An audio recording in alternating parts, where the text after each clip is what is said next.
Soon after that, Theo reaches the 38th floor, and it is Oren and Elka's first time seeing humans. Theo makes Elka sell his dignity and honor for 1 tower coin each as he lets the hunters pet him.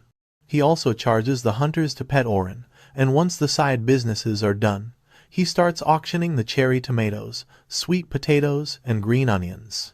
Iona and Pyupu observe them from a distance, and Pyupu starts teasing the hamster about Theo. However, she immediately deviates and wonders if she is allowed to enjoy her life when she has not accomplished anything yet.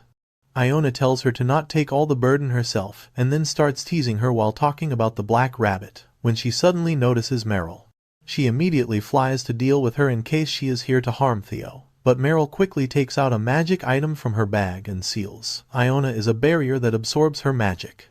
Pyupu rushes to help her, but Scarum ambushes her and traps her too, celebrating the 10,000 tower coins he would get. Scarum and Meryl take Iona and Pyupu to Grid, but luckily, the Fox agent Zareth sees them and informs Theo about this soon after. Back on the 99th floor, Iona and Sejun are worried about the fate of Earth after hearing Kaiser's story. He tells them that the trials of calamity are like the red locusts that attack different worlds, and since they haven't showed up on Earth yet, the locusts must have lost their way and accidentally come to the tower. Sejun asks Kaiser how to win against the calamity, but he has no answer for that because no one has ever won against them. But then Sejun declares that they will win because they have him. On the other hand, Theo's group rushes after Scarum and Zareth barely manages to keep his real identity a secret, even as Hegel almost says that Zareth is the son of Merchant Association's leader.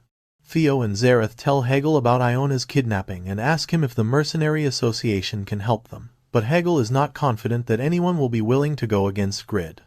This makes Theo impatient, and Zareth gives him an idea that is risky but can save Iona.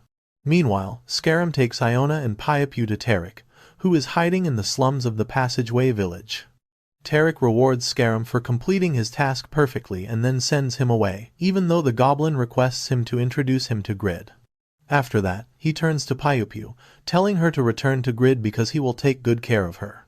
He talks about how Grid is helping out the 67th floor, and Iona tells him that Grid won't be able to take control of the 67th floor because the locust numbers are already decreasing. The overconfident Tarek replies that the locust numbers will rise again because they are feeding them. Iona is shocked to hear this, and Tarek decides to get rid of her because she is dangerous to Grid's plans. However, just as a jackal is about to feed on her, the wall is blown apart, and Theo makes a dramatic entry, telling the pig merchant to stay away from his magician.